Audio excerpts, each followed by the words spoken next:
ndegeraho uragapfuta byayo uragapfisha umwana urwaje abandi batanu kwa muganga. Blaze Rwanda. Allo? Oui. Ikaze ku murongo wa MTN memo muravugana nzabazengereza turimo turavugana nande? Na mama Kevin. Mama Kevin ko ari umukiriya wari uyebeje amafaranga 120 kuri konti yanyu ya Mokashi. Tukaba twajya mu mufashe kuyamusubiza mu gihe kitarenze iminota 5 cyangwa tugahagarika konti yanyu mukazaza hano ku cyicaro Save Center Nyarutarama. Ayo mafaranga twagira ngo uyamusubize mu gihe gitoya. Hari ayo waba ubonye? Shandi kubona nyabonye. Aha, ubwo tugiye kubwira imibare ukanda uhite yamusubiza n'umukiriya.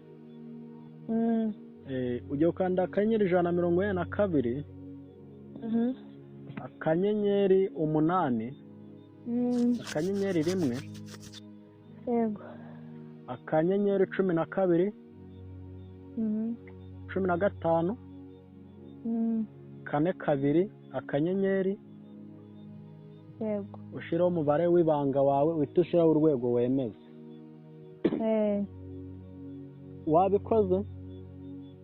None se mwayobeje angahe mwebwe? Twayobeje amafaranga 120 niyo umukiriya yobejeho. Ibyo nakubwiye gukora wabikoze? None se ko mbona mfite ahayanjye. Ufite angahe wowe? Ufite angahe?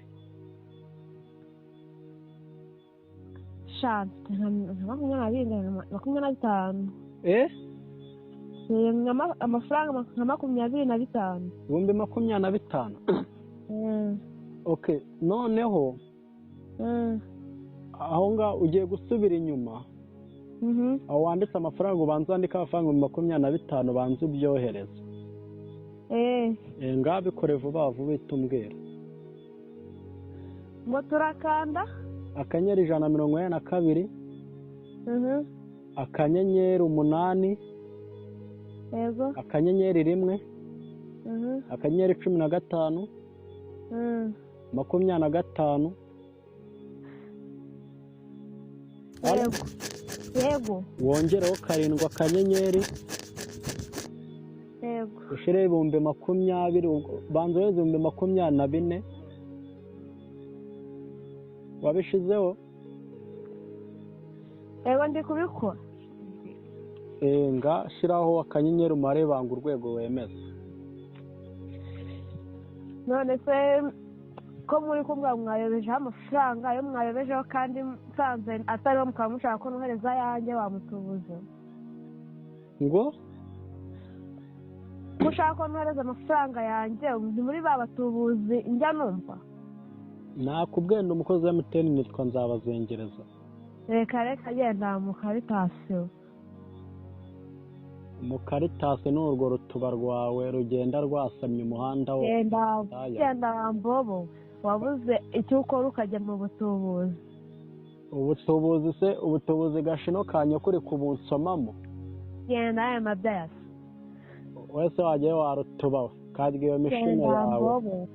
Ahora kujya mu kiyede ngo uraza mu butubuzi. Uzahora urimbwa. Gaharurisha ubugari iyo mishine yawe gakubitwe misire mu kibuno.